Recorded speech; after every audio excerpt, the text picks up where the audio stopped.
Hey Keith, so for the Men of Jehovah, we're going to do the Apostle Luke. Can you tell me about him? He's my favorite guy. Why? I can relate to him. First of all, he wasn't Hebrew. Luke is the author that has generated the most verses in the New Testament besides the Apostle Paul. And it's not an accident. Luke was the scribe for the Apostle Paul. So those two guys together pretty much gave us 90% of what we call the New Testament. John and Peter, James, some of those guys, they filled in some of the blanks.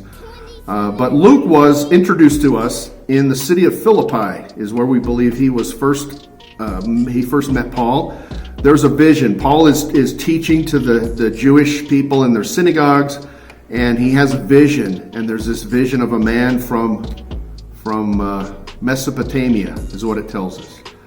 And this vision is urgent. This man in the vision is telling Paul, "Come, we need to hear from you." And so the next thing you know, Paul is packed up and they head to a little city called Philippi, which is in Mesopotamia. And it's a little outpost that was put in place for retired Romans. And so they had a lot of money. They had a little hospital. It was a very nice little town. That's where Lydia had her Bible studies. She was the lady that was the garment lady and had lots of money. And she was having Bible studies down by the river. That's where the jailkeeper was saved, and all of his family, and Paul baptized him in the middle of the night. So that was the church in Philippi. That's where we get the book that we call the book of Philippians. That was the letter to the church in Philippi. But we see that, and we see this introduction, and Luke was, we believe, working in that Roman hospital in the little city of Philippi, taking care of Roman retired generals, the big shots. When they got too old to go to battle, they would put them in Philippi. That's why it was named Philip or Philippi. It was named after one of the Caesars. And so we see him, and at that point, from then on, we see the word we. We see in the book of Acts where Paul or Luke is referring to himself and Paul and the others as we, because he has joined forces with them and he's traveling with them. And we believe that he was a scribe for Paul. He became the guy who was writing stuff down, and that's where we got the book of Acts later, was based upon his travels with Paul. And I believe, the Bible doesn't tell us this, I believe that the reason Paul knew that Luke was supposed to travel with him and recognized him is because he saw him in a vision.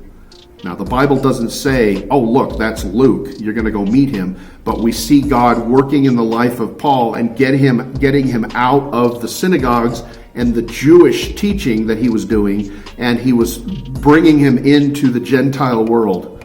And we see the church in Philippi, which was primarily Gentiles. Luke was a Gentile. He was not a Jewish person.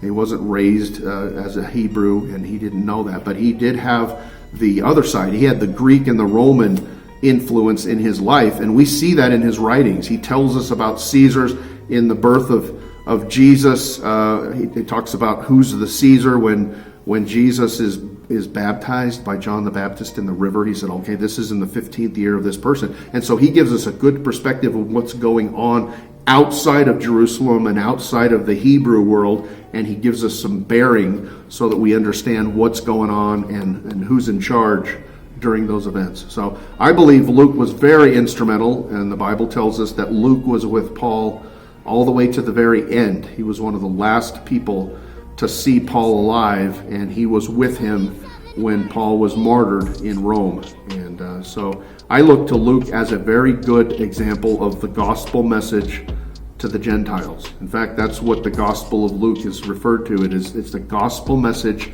to the non-Hebrew people. Matthew is to the Hebrews.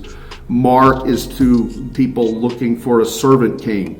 John is the Gospel of John is the gospel that reaffirms the deity of Christ. Those are all functions. That's why we have 4 Gospels. We don't need the same story 4 times. We have the same concept, 4 different viewpoints.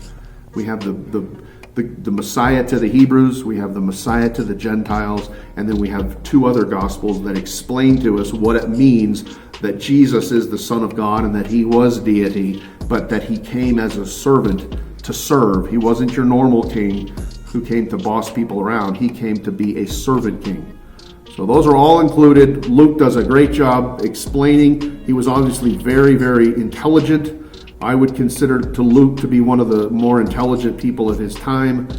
His writings between the book of Acts and the Gospel of Luke is the best record in the history of the world for that time frame. If you have questions about what it was like during the first century of the world, anywhere in the world, but more importantly during the Romans and even back into some of the Greek history, the book of Acts and the Gospel of Luke are the most detailed, accurate books in the world. You can't find any better information for that. And Luke is one of the better writers about documenting names, places.